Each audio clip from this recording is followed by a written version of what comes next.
It's the boy, Bubba, let's coming through. Hella clutch, flawless, can't be touched. It's your boy, Bubba, let's. Yeah, I need that hot take. I need the truth and everything that is not fake. So tell me What's going on, Bubba Bunch, and welcome back to the Bubba Lutz Sports Podcast. It has been a hot minute. Look, guys, it's been a challenging week to say the least. As you can see, lights are on, computers on, everything's working properly, got the TV on. We got power back in Texas. It's been a rough couple days, an hour with power, an hour without. Had to download some movies, watch it while the power's out. It's been a struggle, to say the least. And to not have Whataburger at your disposal at any moment really fucks up your brain. But we are here. We are striving forward. I hope you're doing okay wherever you are. And if you're in Texas, El Paso, DFW, whatever, whoever's listening to this podcast, I hope you're safe. I hope you're doing well. But just stay safe out there, guys. Stay safe. Take care of yourselves before anything else. And I'm glad that we are back together once again to talk some sports. Now, I'm going to be honest. I haven't been in the loop that much because when I'm on my phone, I barely get any time to look at sports updates, sports news. But the one thing I've been following is J.J. Watt. Releasing him late last week. He's trying to find a destination. And the whirlwind of thoughts going through my mind, it's just fantastic. I'm enjoying the possibilities, and the imagination is running wild of where he's going to play next year after an amazing career so far with the Houston Texans. Now, the Houston Texans are in shambles right now. They're eventually going to get rid of Will Fuller very soon. Deshaun Watson wants out. They don't want him to be out. But we don't know where his future lies. But I don't think it lies in Houston. But somehow the management and front office thinks it does. Anyways, I want this to be a quick little podcast because there's really not much else to talk about. We're in that post-Super Bowl depression. You know, Tom Brady's doing what he does, celebrating. That was a fun parade to watch, especially him throwing that Lombardi trophy. But it's really been about J.J. Watt when it comes to football. I know I got to get more into basketball this season. You know, I haven't been really watching. But hopefully soon we get into the mix of the NBA and maybe talk some more about that before the playoffs come around.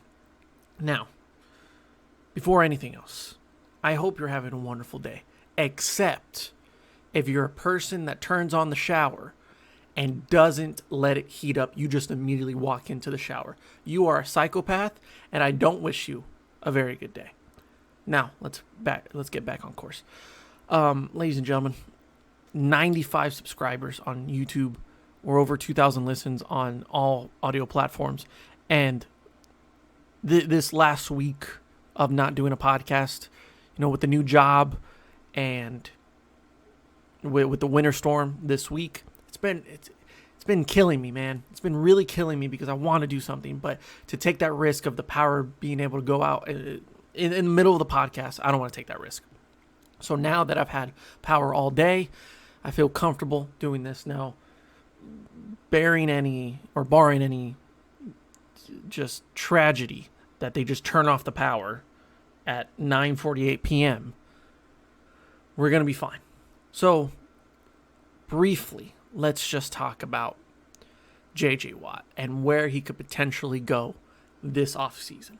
Look, every fan base is going to look into this and say, he looks great in blank uniform. He's going to Photoshop J.J. Watt into a Denver Broncos uniform or a Tampa Bay Bucks uniform. It's just the creativity of the NFL and its fan bases. But let's look at the obvious selections that could fit best for J.J. Watt and why they would work so well. And we're going to look at some that maybe I don't think are the best options for him, because you don't want to find yourself in another terrible organization that's going to waste the years of dominance that J.J. Watt has had in the NFL by going somewhere else and finding him back to home, basically how he was in Houston. But the few names and the few teams that really stand out to me are, I guess you could say, obvious ones, but the first one just makes all the sense in the world because of the situation there. And it's a good organization, not a Super Bowl contention organization. And I don't know if J.J. Watt fills that hole that could potentially get them over the hump. They're in some sort of readjusting year now with their quarterback situation in the air. But Pittsburgh makes a lot of sense for J.J. Watt.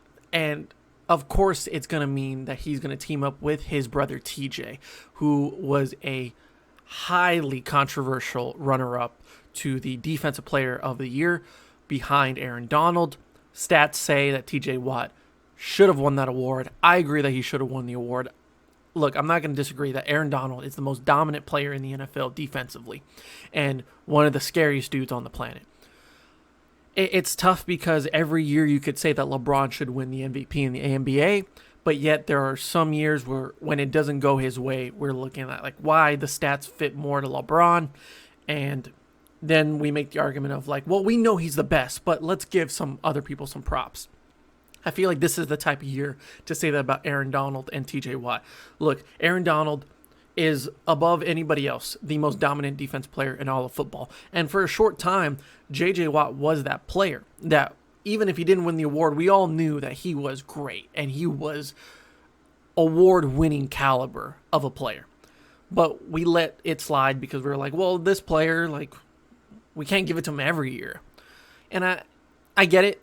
I'm fine with Aaron Donald winning it. I disagree with it, but agree to disagree at the end of the day, right? So back to my point of Pittsburgh, J.J. Watt. Look, T.J. Watt is going to dominate this league alongside Aaron Donald for many, many years. And to put him on one side, put J.J. Watt on the other, that defense goes from one of the most efficient, most high turnover margin rate, whatever, teams in the league, the most fearful defense in the league.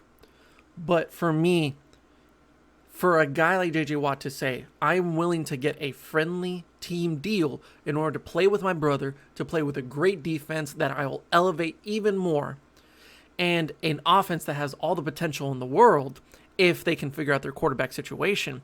Like, their offense was really good for 11 weeks. For 11 weeks, they were the most explosive offense in the NFL.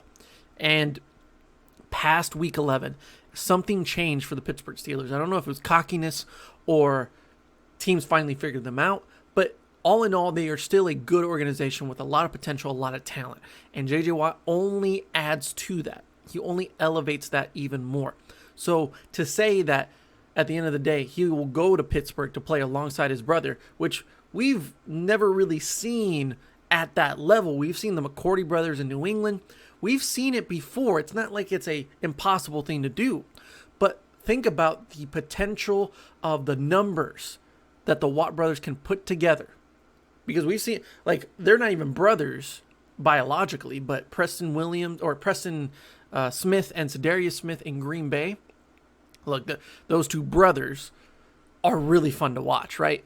They had that amazing year 2 years ago, and they put up numbers because they were just the most dominating edge rushers in all of football at that time. So think about that. But now with the level of talent that the Watt brothers bring to both sides of the line, I'm a fan of that. I would watch that. I don't care. It makes that AFC North even more interesting because we know that Baltimore is going to be great because they have Lamar Jackson. They have a good defense. They have a good coach. If Lamar Jackson can develop his arm a little bit more, that'd be great. But we know that they're going to be a run-first team, and most of the time, that is dominating in the NFL. Then we also have the Cleveland Browns, who are going to be even better next year, second year under Kevin Stefanski. Their defense is going to be better, and their offense, once they get rid of Odell Beckham Jr., let's see what they do with the wide receiver position. But I love what they have intact right now, and it'll only get better with time and with experience. Then you have the Bengals, who they're not going to win many games, but at least they can be competitive in most of these games if Joe Burrow can come back from that knee injury fairly well. If they can beef up that offensive line, at least get it competent enough to protect Joe Burrow at some level. Bengals, we saw them beat the Steelers on that Monday night game. They have something. It may not be anything, but at least it makes it competitive. So now with the Steelers, who were great through 11 weeks, they were bad through 7 weeks at the end of the season. They are still in the hunt for that divisional title, and they can be a wild card team in the playoffs now with 7 teams in the playoff. But they're going to make that division even better. They're going to make the AFC more competitive, which I'm a huge fan of, and I expect to happen with the Chiefs, the Ravens, the Bills, the Browns. You can name all these teams, Miami Dolphins as well. So, like, the AFC is going to be really fun to watch. So why not put J.J. Watt on a bad AFC team with a good AFC team and see what he can do with his brother alongside him? I think it would be fun to watch, and it'd be a nice, wholesome story. What if J.J. Watt just wants to ride off on the sunset and play his last few years in the NFL because he has been building up a lot of injuries throughout the years? How about we see him finish off his career alongside his brother, put some big numbers together, and break some records, then he retires with or without a Super Bowl ring. Now, another team that comes to mind, and we don't have to go far for this one. It's in the same division, and it's actually a team that J.J. Watt has come out and said is seriously considering about going. It's the Cleveland Browns. Now, like I just said, guys, an already good team could be a great team with another great pass rusher, and you can basically fill that same storyline in Cleveland. Myles Garrett is going to dominate this league. He was 3rd or 4th on the rankings for Best Defensive Player and Defensive Player of the Year for that award, alongside Aaron Donald, T.J. Watt, and a guy that has won this award multiple times in J.J. Watt. Wouldn't you want to see J.J. Watt take Myles Garrett under his wing, learn a lot of other things that they can do together? I'm saying, man, that this Browns defense is going to be really good next year. Really fantastic. Their secondary is already solid with Denzel Ward leading the way, but they will get Grant Delpit back next year. Don't know about Andrew Sendejo, whether or not he will be done after this offseason. But if you have Sendejo, Grant Delpit, who's coming off that injury that plagued him the entire season, I really enjoy Grant Delpit in college. I thought the Cowboys should have gone after him, but for him to find his way to Cleveland, I think it's a great fit alongside Denzel Ward and Sendejo.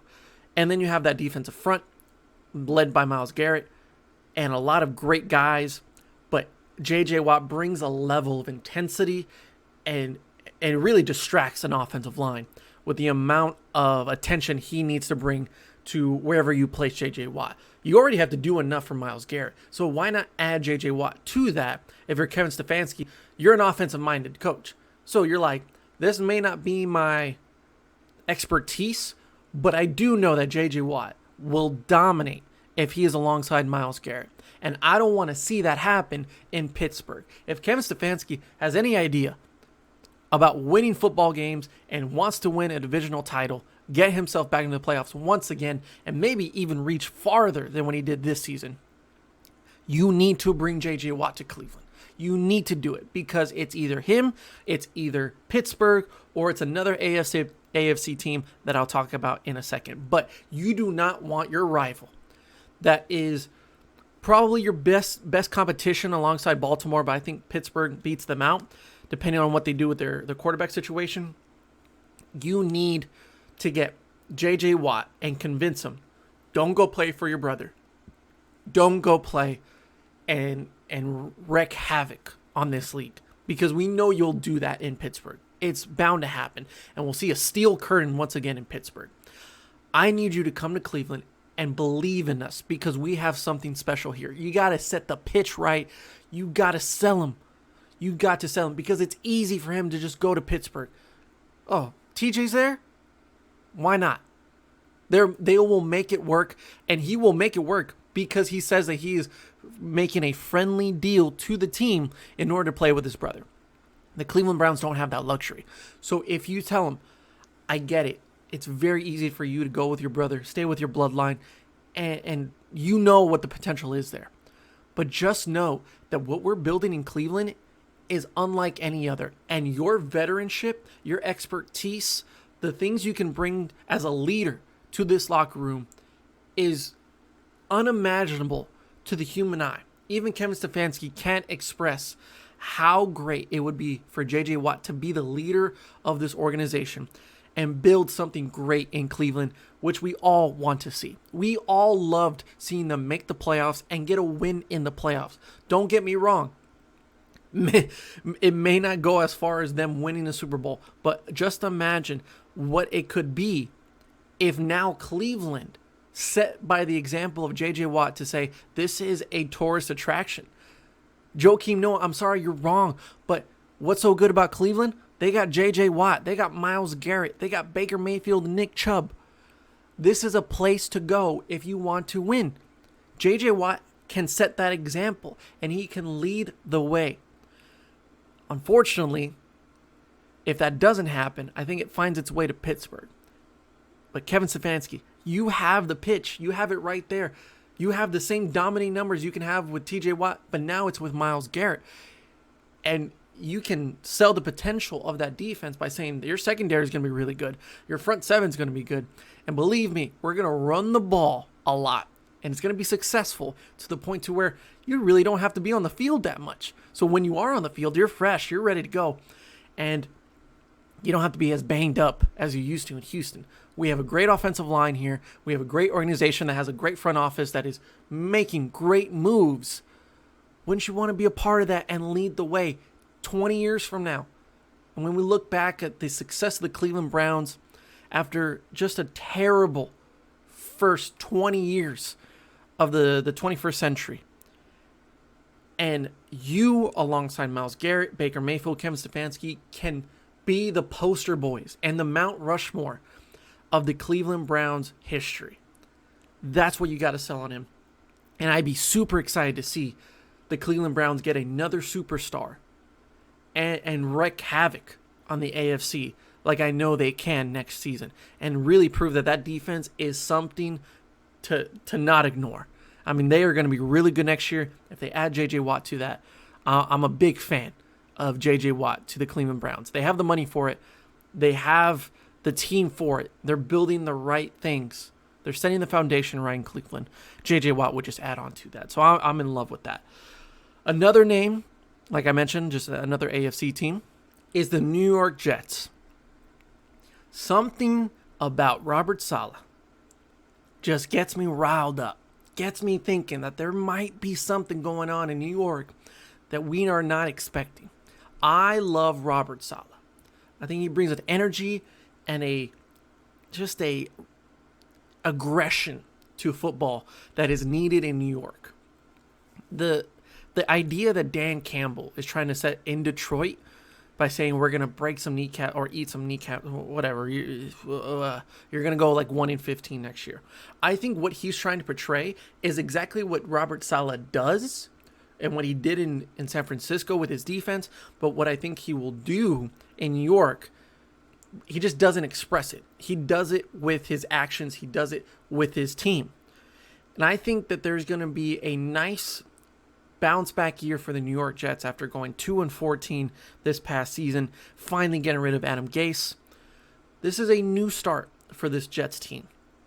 And I felt like that hunger and that fight that they desperately needed came really nicely in that last month of the season.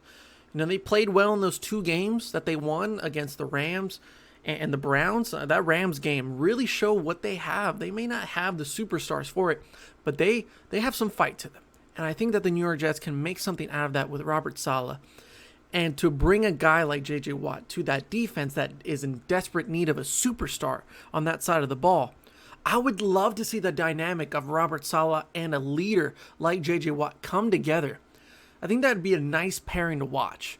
And the development of that team as we go through the season, it'd be really nice to see. Like, think about Robert Saleh and what he's been able to develop these last few years with great leadership veterans and great talent like Richard Sherman, like Solomon Thomas, Nick Bosa, Quan Alexander. He's worked with a lot of talented guys. So why not add to that resume J.J. Watt, a guy that is in desperate need of a new, fresh start? And why not build something really nicely in New York with Robert Saleh that we maybe see a reminiscence of what Todd Bowles was building a few years ago when he was the head coach, and I felt like he was a little too early to leave. Maybe Robert Saleh can bring that to the table, and who knows what they go with in the draft. Now, I'm not against giving Sam Darnold one more shot, but if you, let's say, trade him to Indianapolis or Pittsburgh, I think it's a good decision because you'll get something out of it in the draft. And maybe you go after Justin Fields, maybe Trey Lance, maybe Zach Wilson. There are some good options. I don't think it's great options compared to Trevor Lawrence. And free agency-wise, heck, if you can get Deshaun Watson, hey, I'm not against that because now Deshaun can re-team up with J.J. Watt, and they can do what they were supposed to do in Houston, but the organization failed them. So now with a better organization that actually knows what they're doing now with the hire of Robert Saleh and plenty of cap space to work with, get Deshaun, get JJ, maybe even go after Will Fuller, rebuild the Texans just up north, and make something out of it. I think Robert Saleh is a tremendous coach, and I'm really excited to see what he does in New York. And to bring a leader like J.J. Watt to that locker room is going to do wonders for him in his first year as the head coach. Is there other names that can pop out? I mean, I would like to see him in Miami. I think they already have a great defense, but adding another guy like J.J. Watt would be nice. I don't think the money's there, though. DeAndre Hopkins has come out and said, hey, we have some unfinished business. Why not come to Arizona? They desperately need a playmaker on defense. I know I love Budda Baker. Don't get me wrong, people. Budda Baker is a stellar safety in this league. But you need that pressure up front, which I don't think they have right now. And Isaiah Simmons hasn't really worked out in their favor. I thought he would be the Swiss Army knife / playmaker that we saw in college. But maybe an experienced guy like J.J. Watt can just bring some sustainability in that front seven and that front line to make it at least more, I guess, time-friendly for Kyler Murray, because I feel like he has to overachieve and he has to overscore everybody with some ability to stop an offense. If you're the Arizona defense, that's going to be the worry. That's going to be the demise of Cliff Kingsbury, is he's going to end up the same way he did in Texas Tech, and any Big 12 coach does, is that you build a great offense that's, just very high-paced and explosive, but your defense just can't get it done when you need it the most.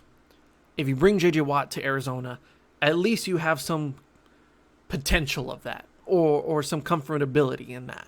But I don't think Arizona is the right choice for J.J. Watt at this point of his career. Now, let's just talk about the elephant in the room, the possibility that he can go to Dallas. I think this is a lose-lose situation for Dallas and J.J. Watt.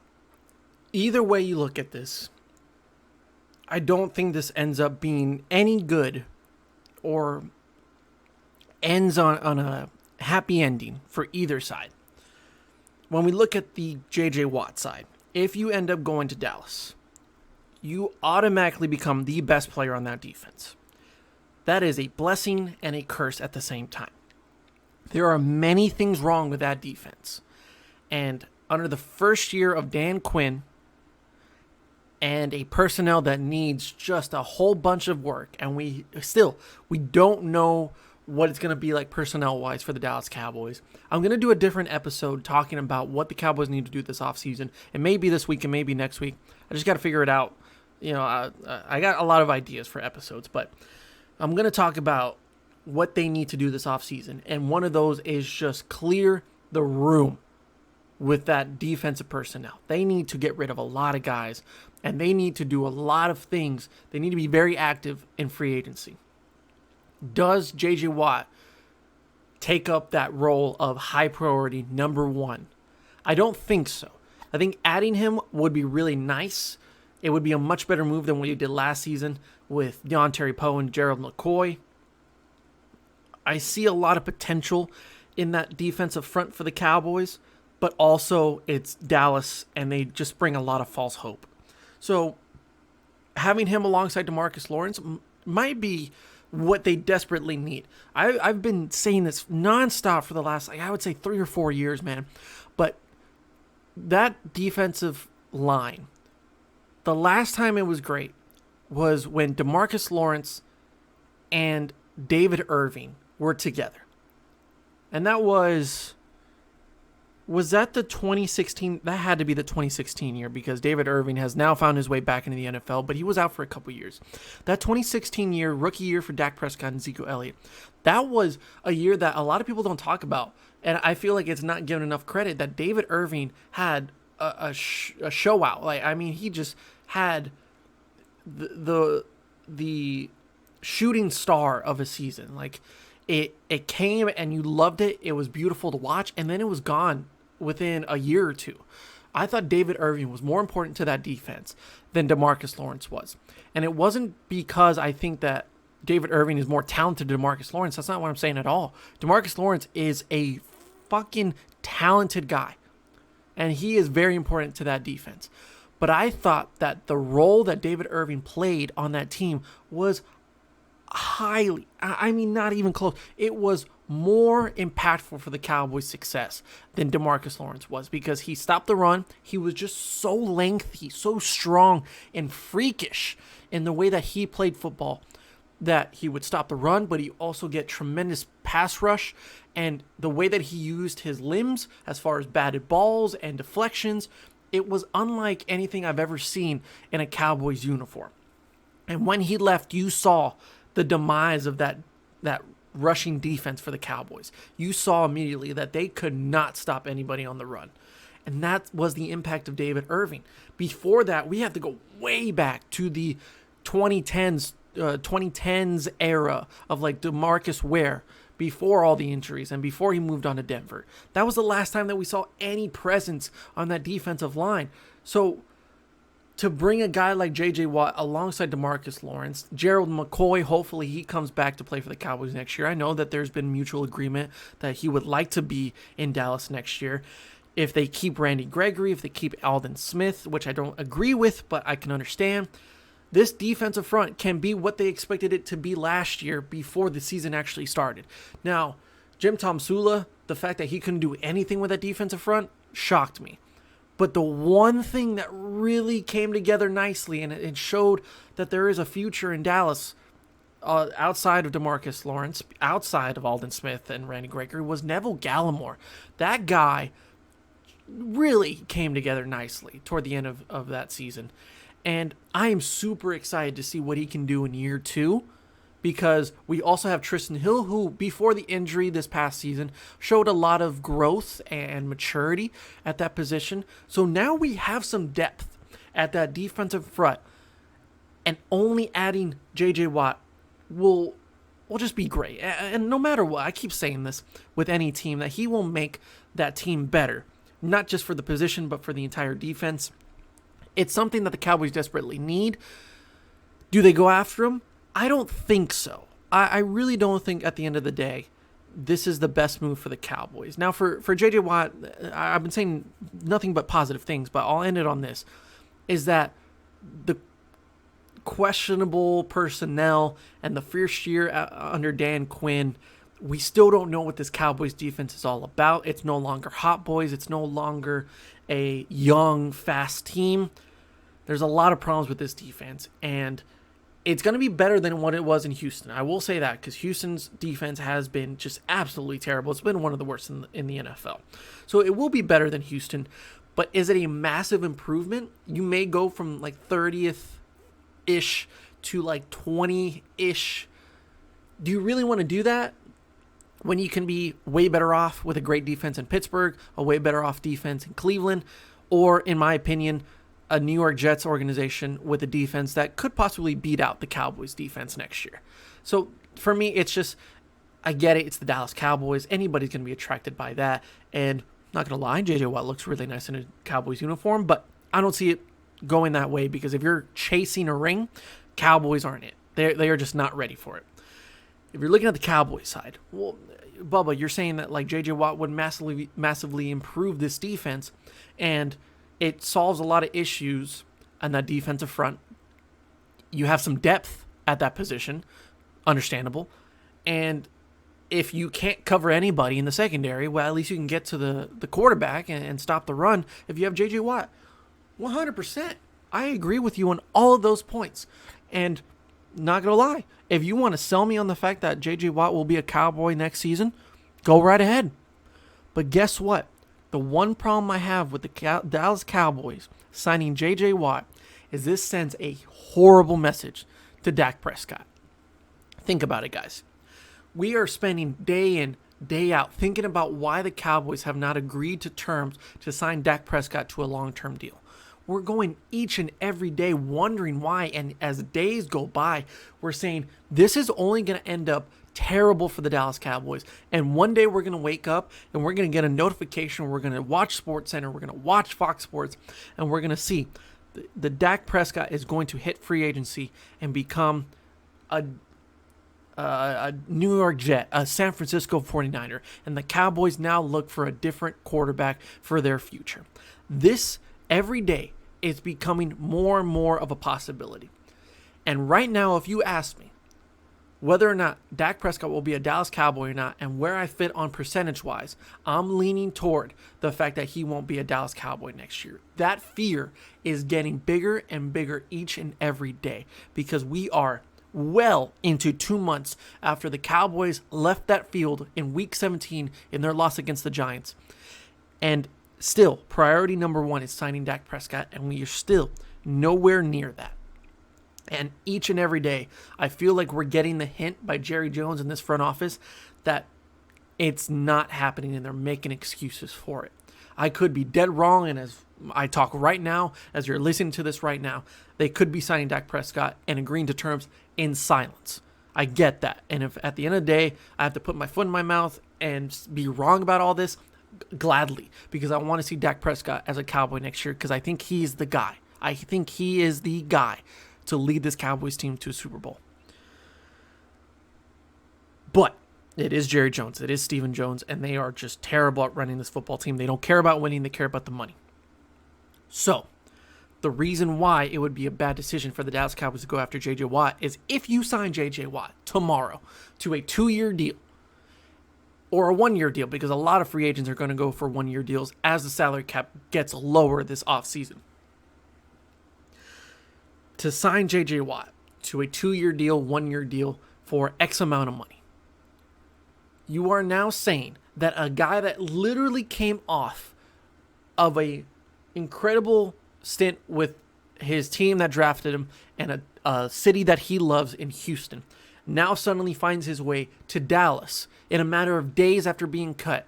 Yet you've had Dak Prescott on your books and putting a priority asterisk next to his name saying we need to sign him, or do we sign him or not, for the last 3 years, and you suddenly put J.J. Watt over Dak Prescott. How do you think Dak Prescott's going to take that? And it's really not a matter of what Dak Prescott wants. It's more of how it benefits him and his agent in the long term, and how he's being very smart, and he's knowing that in the next few years, this inflation about the salary cap will astronomically improve his value in free agency to where $40 million for a quarterback is going to feel like nothing in the next 10 years. He is playing it smart. And a quarterback that has outplayed Carson Wentz, Jared Goff, Kirk Cousins, every single one of these quarterbacks that have earned their money over the last 5 years and have earned a ton of that money, even though they haven't lived up to those contracts. A guy that has literally given everything to this organization and has outplayed every single one of those guys has not gotten his money. You are out of your mind if you don't pay Dak Prescott. You couldn't gotten him for $32 to $35 million 3 years ago, but you didn't do it. You could have got him to $37, $38 million a year ago. Didn't make it happen. And now we're past the point of 40 plus, and you still haven't signed him. This is only going to lead into a very, very bad breakup for Dak Prescott and the Dallas Cowboys. But the reason why is that if you want to pay J.J. Watt that X amount of money and prioritize him over Dak Prescott, who has given his all to this team for the last 4 years, you are now leaving a bad taste in his mouth. And now it's going to be drama in Dallas. And we all know what happens when Dallas has drama. It doesn't lead to wins. It leads to just dysfunction, to losses, and a bunch of talk shows in the morning talking about how the Cowboys are terrible again. But guess what? That still gets Jerry Jones his money, so maybe it's not the worst thing in the world for him. All in all, though, the media is not going to like it. Cowboys fans are going to like it because the argument is what I'm making right now. Oh, so you'll sign JJ, but you won't sign Dak. That's going to be the thing.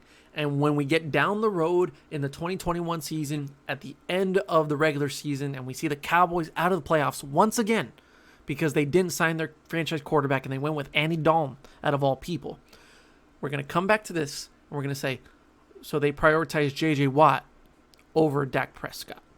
And now that Dak Prescott's winning games in San Francisco, winning games in New York or in Washington, in Miami, whatever, and they're making the playoffs, they might be a Super Bowl contender.